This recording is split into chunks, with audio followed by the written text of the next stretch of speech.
ఆన్‌లైన్‌లో పెట్టిన ఒక షర్ట్ అయితే సెక్యూరిటీ ట్యాగ్ రిమూవ్ చేయకుండా అయితే పంపించారండి. దాన్ని ఎలా రిమూవ్ చేయాలో చెప్దాం అనుకుంటున్నాను. ఫస్ట్ అయితే ఒక నైఫ్‌ని అయితే ఒక 2 మినిట్స్ అయితే వేడి చేయండి.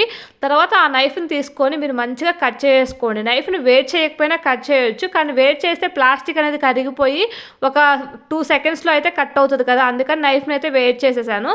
ఇలా వేడి చేసేసి మొత్తం అయితే కట్ చేసుకోండి. ఎక్కడైతే కట్ చేస్తున్నానో ఆ స్పాట్ అయితే మీకు అర్థమవుతూ ఉంటది. ఇలా కట్ చేసేసుకొని తర్వాత దాని లోపలైతే ఒక పిన్ అయితే ఉంటదండి. ఆ పిన్ అయితే తీసేయండి. ఈజీగా అయితే వస్తదండి. నాకైతే ఒక 2 మినిట్స్‌లో అయితే మొత్తం అయితే కంప్లీట్ అయిపోయింది. ఈజీగా అయితే రిమూవ్ చేసేసాను. మీలో ఎవరికైనా యూజ్ అవుద్దని చెప్పి షేర్ చేసుకుంటున్నాను. అదే నైఫ్ యూజ్ చేసేసి లోపల ఉన్న సిల్వర్ కలర్ పిన్ అయితే తీసేయండి. అది కూడా ఈజీగా 1 సెకండ్‌లో అయితే బయటకొచ్చేసిద్ది. తర్వాత అయితే మొత్తం క్లిప్ అంతా బయటకొచ్చేసిద్ది. కంప్లీట్ అయిపోయిద్దండి. ఇంతే అండి ఈ వీడియో. మీలో ఎవరికైనా యూజ్ అవుద్దని మాత్రమే షేర్ చేసుకుంటున్నాను. Thank you for watching this video అండి. Please like, share and subscribe my channel and thank you once again.